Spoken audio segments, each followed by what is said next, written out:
Magandang araw mga kapuso, narito po ang mga kaganapan dito lamang po sa Volunteer Shine.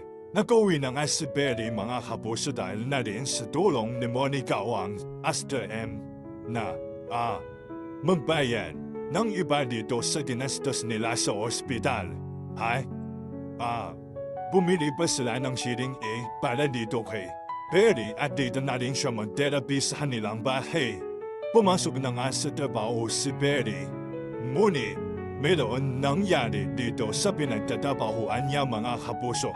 Dahil nga hindi siya masyadong nakakarinig at ang daming bumibili nga, ay ito ang pinakaayaw ng kanyang mga pandinig ang maingay, kung kaya't nasunog ang kanyang niluluto mga kapuso. At dito nga nagkaroon na naman ng malaking problema. Hindi nga nakapasok si Jenny sa kanilang rehearsal dito sa nangyari. Nag-rehearsal na nga lang ang apat na Yumi na si Megan ang naging leader mga kapuso.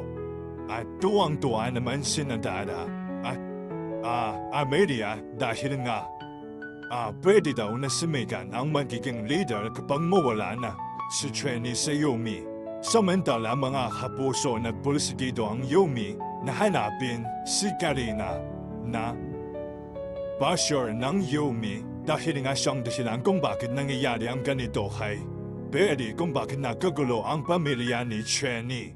Takot nga si Dara kung makita si Karina kaya binigyan niya ito ng pera at sinabing pumunta sa ibang bansa para magtago para hindi siya mahuli ng mga pulis. Ngunit hindi natuloy na pumunta sa ibang bansa dahil nga nakalarma na ang mga pulis. Kapag nandun siya sa airport at siguradong makikita siya mga kapuso.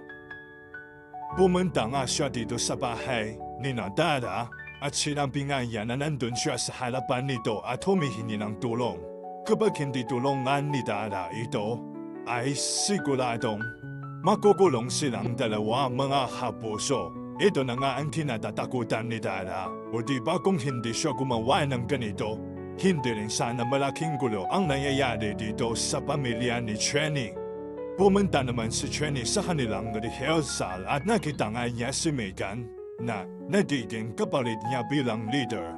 Mga kapuso, dito na muli kaya magkakaroon ng hindi pagkakaunawaan ng dalawa. Pero hindi siguro kasi nga malawak ang pag-iisip nitong si Jenny at maiintindihan niya dahil nga wala siya sa ang kanilang rehearsal dahil sa pag-asikaso nila dito kay Betty. Thanks for watching mga kapuso. God bless. Bye-bye.